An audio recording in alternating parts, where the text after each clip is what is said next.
Have you ever noticed something about yourself? Someone asks you for a favor. You're already tired, already overwhelmed, already stretched thin. And before you even think, you say, sure, even though a part of you knows you didn't want to say yes. Later, you feel frustrated, maybe even resentful. And you may ask yourself, why did I agree to that? Why do I keep putting other people first? Why is it so hard to say no? And here's what most people misunderstand. People pleasing is not just about being nice. It's not just about kindness. It's not about generosity. People pleasing is often a psychological survival strategy. It is often the mind and nervous system trying to answer one silent question. What do I need to do right now to stay emotionally safe? And once you understand where that strategy comes from, you start to understand yourself. Because many people who call themselves too nice were never simply nice. They were adaptive. They were reading rooms, managing reactions, avoiding disapproval, trying to prevent tension before it started.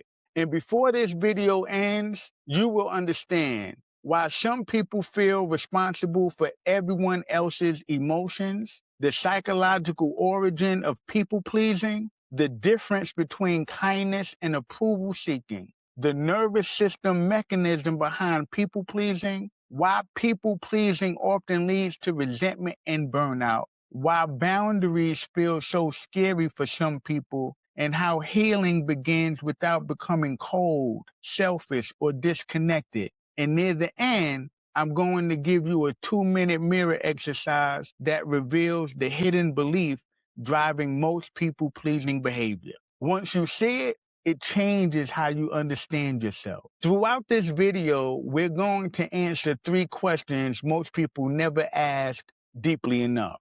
Why do some people feel guilty for disappointing others, even when they are already exhausted? Why can saying no feel physically uncomfortable, even when saying no is the healthy answer? And one of the most misunderstood questions of all, why do people pleasers often look calm on the outside, but feel resentment on the inside? Stay with me. Because once you understand that, you stop calling it just being nice and start seeing the pattern clearly. People pleasing is not always generosity. Sometimes it is fear wearing a smile. Most people think people pleasing is a personality trait, but psychologically, it is often a stress response. The nervous system has several responses to perceived threat: fight, flight, freeze. And another response often discussed in trauma psychology, fawn. People pleasing lives inside the fawn response. Fight says, I will overpower the threat. Flight says, I will escape the threat. Freeze says, I will disappear. Fawn says, I will make the threat happy. In other words, instead of confronting danger, escaping danger, or shutting down around danger, the nervous system tries to create safety through appeasement. And this is where many people get confused, because people pleasing can look socially admirable. It can look polite, helpful, easygoing, selfless. But internally, the nervous system may be saying something very different. Keep this person comfortable so nothing bad happens. Psychology has a name for this. In trauma-informed language, fawn is a relational survival strategy. It is the attempt to reduce threat by becoming agreeable, useful, needed, or non-disruptive. Some people learned early that safety did not come from being themselves. It came from being acceptable. The nervous system learns from experience. Imagine a child growing up in an environment where conflict leads to punishment. Disagreement leads to criticism. Expressing needs leads to rejection. Emotional honesty leads to tension. Having boundaries leads to guilt. The brain learns something very quickly. Approval equals safety. Disapproval equals danger. So the nervous system develops a strategy. keep people happy. Imagine a child who notices something. When they are agreeable, the environment is calm. When they are easy, the adults smile. When they do not need much, they are easier to love. But when they assert themselves, conflict appears, criticism appears, withdrawal appears, coldness appears, tension appears. Over time, the nervous system learns, make everyone comfortable. That strategy may protect the child, but the brain remembers it, even decades later. So now the adult says yes too quickly, apologizes too often, feels guilty for having needs, feels responsible for everyone's emotional state, not because they are weak, but because their nervous system learned a pattern that once made sense. What protected you in one environment may quietly exhaust you in another. Underneath most people-pleasing behavior is a belief. The belief sounds like this: my worth depends on how other people feel about me. When that belief exists, approval becomes emotional oxygen. Disapproval starts to feel dangerous. And this is why even small moments can feel huge. Someone seems disappointed. Someone sounds irritated. Someone becomes distant. Someone looks unhappy. And suddenly, your internal world changes. Not because you did something objectively wrong, but because your nervous system has learned to monitor other people's reactions as if they determine your safety. It's like living in a house where the thermostat is controlled by other people. If they're happy, you feel stable. If they're upset, your internal temperature drops. That is an exhausting way to live, because now you are not only managing your own emotions, you are also trying to manage everyone else's. When your worth is tied to approval, other people's moods start feeling like your responsibility. This distinction matters because healthy kindness and people pleasing can look similar from the outside. They become psychologically, they come from very different places. Healthy kindness says, I want to help and I have the capacity to do so. People pleasing says, I need to help or something bad may happen emotionally. Healthy kindness includes choice, includes honesty, includes limits, includes self-respect, includes freedom to say yes or no. People pleasing includes fear, includes guilt, includes self-abandonment, includes anxiety about disappointing others, includes saying yes while internally meaning no. Kindness is freely offered. People pleasing is often fear-driven compliance. People pleasing is often a debt payment to fear. Certain emotions move toward healthy engagement. Others create people-pleasing patterns. Example trajectories: concern, communication. But anxiety, appeasement. Empathy, kindness. But fear, self-abandonment. Regret, learning. But guilt, over accommodation. But shame, collapse. People-pleasing often grows from anxiety, guilt, and shame, because these emotions do not just say something matters. They say, you must fix this immediately. And when that happens, the nervous system starts trying to reduce discomfort as fast as possible by agreeing, by smoothing things over, by over-explaining, by apologizing, by sacrificing. Psychology has a name for this. REBT helps us distinguish between healthy negative emotions and unhealthy negative emotions. Healthy concern can lead to wise action. Unhealthy anxiety often leads to frantic appeasement. Healthy regret can lead to repair. Unhealthy guilt can lead to self-erasure. People-pleasing often begins when healthy care gets hijacked by fear. People-pleasing is often about maintaining emotional safety. When someone senses conflict, the nervous system may become activated, not always dramatically, sometimes quietly. A tightening in the chest, a sinking feeling in the stomach, a rush to explain, a sudden urgency to fix the moment, pressure to smooth things over immediately. Instead of escalating the situation, they try to reduce tension.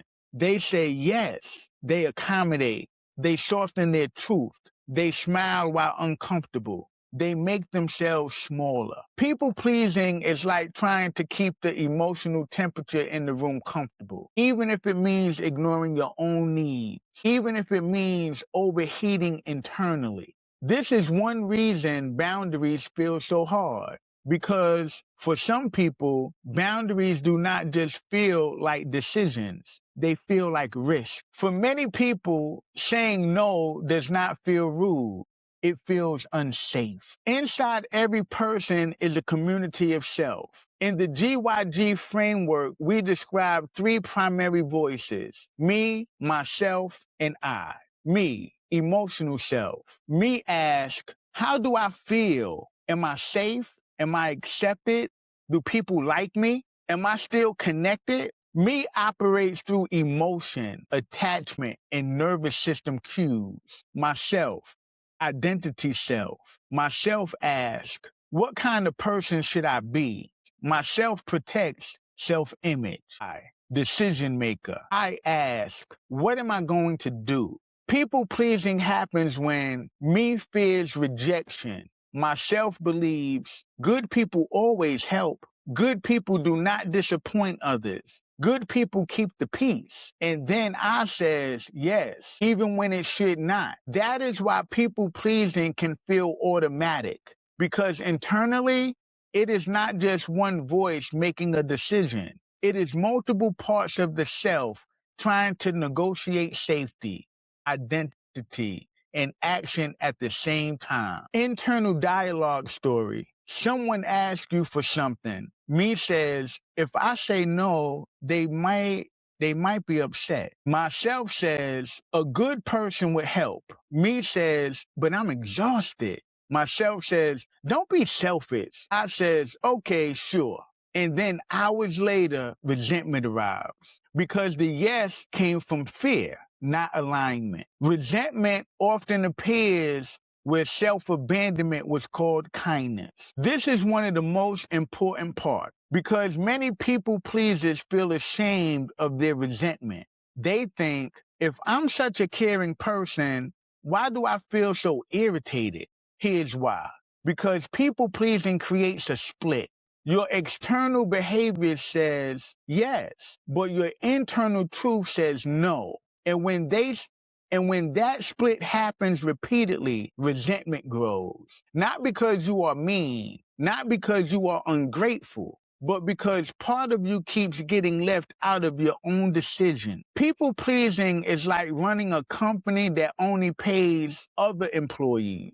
Eventually, the business collapses. You can only give away so much energy before your own system starts protesting. That protest may sound like irritability, burnout, emotional numbness, passive aggression, withdrawal, chronic exhaustion, identity confusion.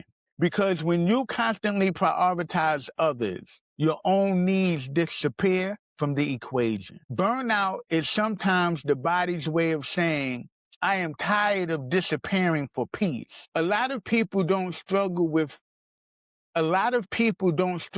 boundaries because they do not understand them. They struggle because boundaries activate guilt. And guilt says you are doing something wrong. But often the boundary is not wrong. It is simply unfamiliar, especially if you were taught early that your role was to be easy, helpful, low maintenance, or available. So now when you set a limit, your nervous system may interpret it as danger, not because the boundary is bad, but because the pattern is new. Feeling guilty after setting a healthy boundary does not automatically mean the boundary was unhealthy. Sometimes it means your nervous system is adjusting to a new pattern. A boundary can be healthy and still feel uncomfortable to the part of you that was trained to overgive. Ask yourself this question. When I say yes to things I don't want, what am I afraid will happen if I say no? Disappointment, conflict, rejection, withdrawal, being seen as selfish, being misunderstood, losing connection. Now ask yourself this.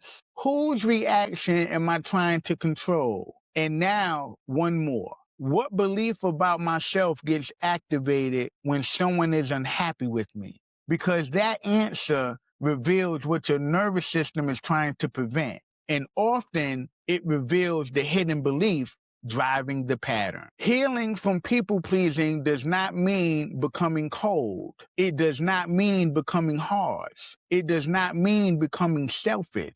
It means learning how to stay connected to yourself while staying connected to others.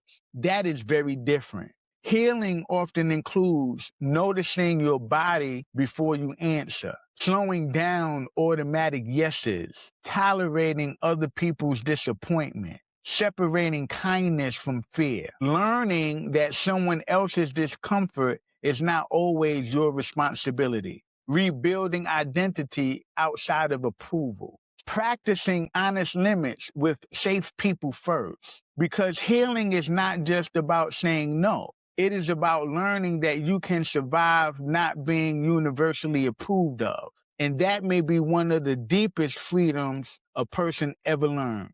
Psychology has a name for this. This process often involves differentiation.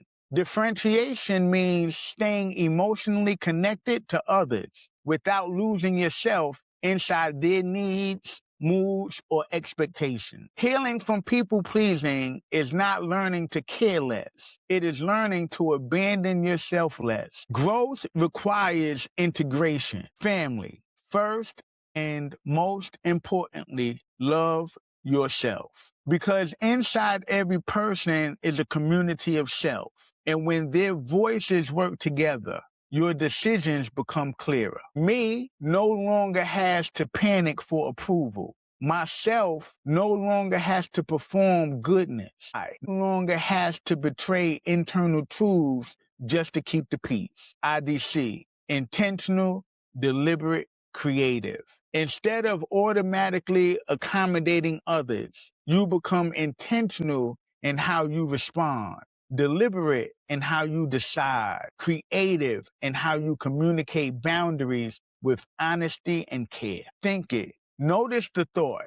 Am I helping because I want to or because I'm afraid? Speak it. Speaking your needs brings clarity, not aggressively, not harshly, but truthfully. Examples. I'm not able to do that today. I need time to think before I commit. I care about you, but I can't say yes to that. That doesn't work for me. Do it. Practice the behavior. Small boundaries, small pauses, small truthful answers, because new patterns are built behaviorally. Devotion. Understanding yourself requires devotion. Growth is not one decision. It is a practice, a repeated commitment to not abandoning yourself for temporary approval. Remember the questions from the beginning. Why do some people feel responsible for everyone else's emotions? Because somewhere along the way, their nervous system learned that other people's reactions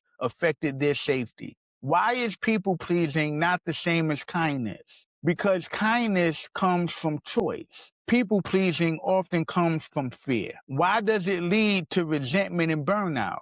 Because the self keeps getting removed from its own decisions. And why do boundaries feel so hard? Because to some nervous systems, boundaries feel like danger before they feel like health. But if the pattern was learned, it can be changed. If something in this conversation helped you understand yourself a little more clearly, then this mattered. Because people pleasing is not proof that you are weak. It is often proof that you adapted. You learned how to maintain connection, how to reduce conflict, how to survive tension. But growth asks something new of you. Not to stop caring, not to stop being kind, but to stop disappearing, because healthy relationships are not built on self-abandonment. They are built on mutual respect. And one of the most powerful moments in a person's life is when they realize this: I can be loving without losing myself. The goal is not to become harder. The goal is to become whole. If you want deeper conversations about psychology, human behavior, trauma, relationships, personal growth, then you are in the right place. This channel is about helping people understand themselves more clearly so we can grow ourselves great. Subscribe, join the community, and in the comments tell me, what psychological topic would you like broken down next? Because the most powerful conversations on this channel often start with your questions. Understanding your psychology matters. It helps you understand the patterns shaping your life. Understand clearly, integrate deeply, grow yourself great.